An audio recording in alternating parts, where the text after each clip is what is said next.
আমি গত কয়েকদিন ধরে একটি বই ধারাবাহিকভাবে পড়ে শোনানোর চেষ্টা করেছি। আমি জানি না কতটুকুনি পেরেছি। যদিও এটা আমার ১ম প্রচেষ্টা। আমি বইয়ের গল্প নিয়ে বলব না। আমি আসলে কি শিখেছি এই বইটি থেকে এটা আমার মনে হয় বলা প্রয়োজন। এটি আসলে ইয়োস্তেইন গাডার নামে নরওয়ের একজন বিখ্যাত লেখক। তারই উপন্যাস 'সফির জগৎ', যেটি আমি বাংলা অনুবাদ করেছি। আসলে এটি একটা এটা শুধু একটা উপন্যাস না। আসলে এটা হচ্ছে দর্শনের ইতিহাসকে গল্পের মাধ্যমে আম মানে পুরো শেখানো হয়েছে। পুরো দর্শনের ইতিহাসটাকে। এখন প্রশ্ন যে গল্পের মাধ্যমেই বা কেন শেখানো হলো? আসলে ঘটনাটা হচ্ছে যে যারা বইটা পড়েছেন বা যারা পড়বেন, প্রথম থেকে দর্শনের যে সৃষ্টি, সেই যে আদিকাল থেকে বর্তমান কাল পর্যন্ত যে জটিল দর্শনের জটিল, জটিল যে তত্ত্বগুলো এখানে আলোচনা হয়েছে, আসলে এটা যদি একটা মজার উপন্যাস আকারে না তোলা হতো, তাহলে কিন্তু পাঠকরা খুব মানে এটা খুব শক্ত, এমনিতেই এটা শক্ত এবং নিরস লাগতো এবং এটা যে মজাদার একটা উপন্যাসভাবে তোলার ফলে এটা অনেক সহজ হয়েছে, বুঝতে অনেক সহজ হয়েছে।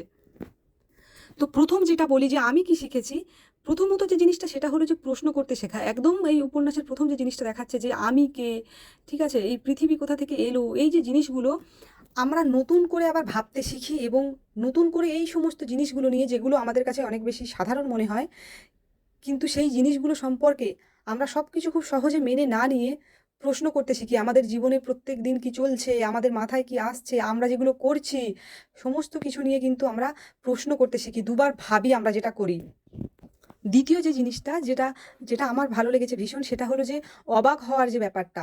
এখানে বলা হয়েছে যে ছোট শিশুরা কিভাবে অবাক হয় প্রত্যেকটা জিনিস, একটা রঙিন জিনিস দেখে তারা অবাক হয়, কোনো জিনিস নড়াচড়া করলে তারা দেখে অবাক হয়, অবাক হয়ে দেখে, তারা ভাবে।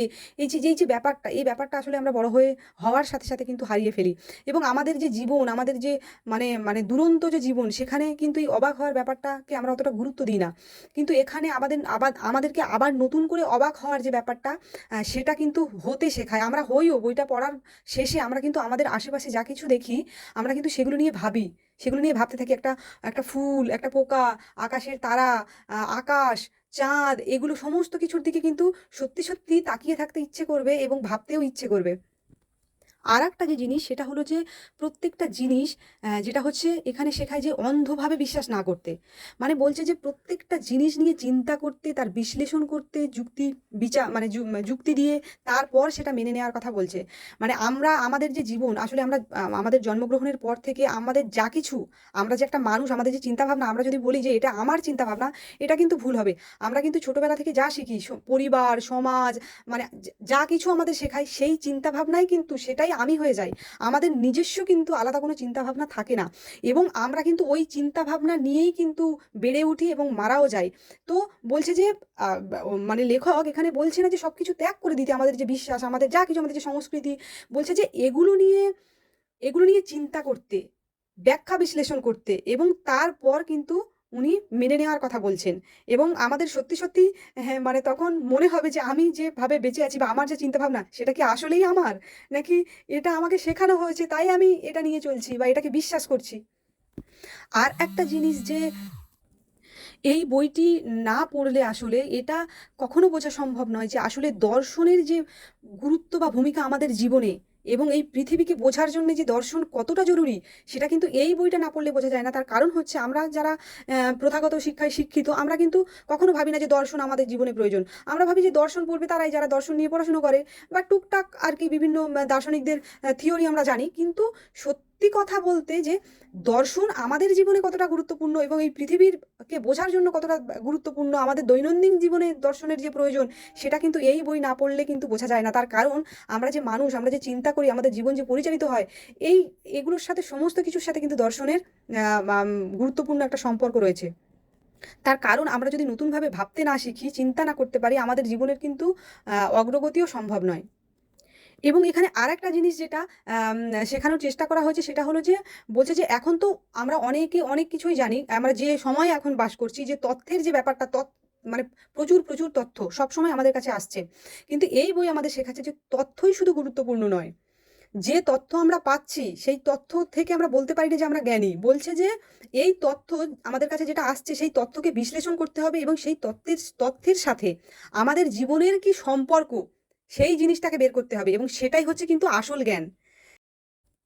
আরেকটি যে জিনিস সেটা বলছে যে বিভিন্ন যে মতাদর্শ, বিভিন্ন যে মতামত, মানুষের যে বিভিন্ন মতাদর্শ, সেগুলোকে সম্মান করার যে ব্যাপারটা এখানে দেখানো হয়েছে। একদম প্রাচীন সময় থেকে আধুনিক কাল পর্যন্ত যে এত এত দার্শনিক এসেছেন, তাদের যে চিন্তাভাবনা, তাদের যে দর্শন তত্ত্ব, অনেকের একের থেকে অপরের পুরোপুরি আলাদা, অনেকের সাথে অনেকের মিল আছে। মানে বিভিন্ন জন বিভিন্ন বিষয়ের ওপর তারা গুরুত্ব দিচ্ছেন। তো এখান থেকে কি বোঝা যাচ্ছে? এখান থেকে বোঝা যাচ্ছে যে এত এত যে দার্শনিক যারা এসেছেন, সবাইয়ের কিন্তু চিন্তাভাবনা সমান নয়, কিন্তু তারপরেও তাদের সবাইকে নিয়েই কিন্তু আমাদের এই সভ্যতার কিন্তু অগ্রগতি সম্ভব হয়েছে। তাহলে এখান থেকে আমরা কি শিখছি? এখান থেকে শিখছি যে প্রত্যেকের চিন্তাভাবনা আলাদা আলাদা হলে, মানে আমারটা ঠিক অন্যেরটা ভুল, বা অন্যেরটা ঠিক আমারটা ভুল, জিনিসটা এরকম নয়। মানে প্রত্যেকের আলাদা আলাদা চিন্তাভাবনা থাকবে, এটাই হচ্ছে স্বাভাবিক, এবং সবারটা সবাইকে বোঝার চেষ্টা করতে হবে, সম্মান দিতে হবে।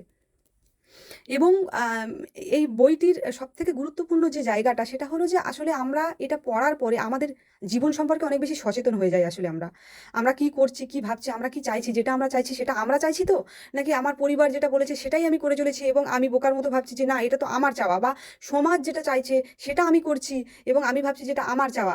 এই যে জিনিসগুলো, এই জিনিসগুলোর প্রতি কিন্তু আমরা ভীষণ সচেতন হয়ে যাই। মানে সোজা কথা, আমরা আর বোকা থাকি না আসলে।